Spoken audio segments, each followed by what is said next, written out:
देशाचे पंतप्रधान नरेंद्र मोदी हे आज जळगाव जिल्ह्याच्या दौऱ्यावर आहे। लखपती तिथे कार्यक्रमासाठी ते जळगावच्या या ठिकाणी कार्यक्रमाला ते उपस्थिती देणार आहेत आणि नरेंद्र मोदी यांच्या स्वागतासाठी आपण जर बघितलं तर जळगावच्या ठिकठिकाणी चौकामध्ये अशा पद्धतीने बॅनर लागलेले आहेत।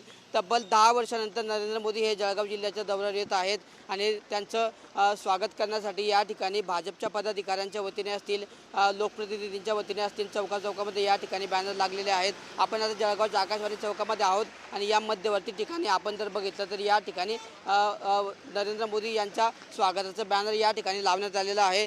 नरेंद्र मोदी आज हे जळगाव जिल्ह्याच्या दौऱ्यावर येत आहेत आणि जळगाव विमानतळाच्या समोर त्यांचा लखपती तिथे कार्यक्रम हा होणार आहे आणि त्या कार्यक्रमासाठी त्यांची उपस्थिती आहे। 11 वाजता नरेंद्र मोदींचं आगमन होईल, त्यानंतर 11:30 वाजता ते नरेंद्र मोदी हे आहेत बचत गटांच्या महिलांशी संवाद साधणार आहेत आणि त्या ठिकाणाहून ते नेमका आता आगामी काळामध्ये विधानसभा निवडणुका आहेत आणि पुढच्या जळगाव जिल्ह्यासाठी नेमका काय घोषणा करतात याकडे संपूर्ण जळगाव जिल्ह्याचं लक्ष लागलेलं आहे। मात्र नरेंद्र मोदी हे तब्बल 10 वर्षानंतर जळगाव जिल्ह्यात येत असल्याने भाजपच्या कार्यकर्त्यांसह जळगाव जिल्हावासियांमध्ये मोठी उत्सुकता आहे आणि नरेंद्र मोदी आज जळगावच्या सभेमध्ये काय बोलतात याकडे संपूर्ण जिल्ह्याचं लक्ष लागलेलं आहे।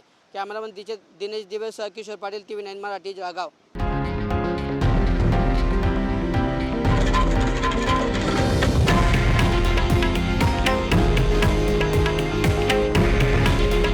हे आहे देशातील नंबर 1 न्यूज नेटवर्क आणि आपण पाहत आहात TV9 मराठी। काळजी तुमची, हित महाराष्ट्राचं।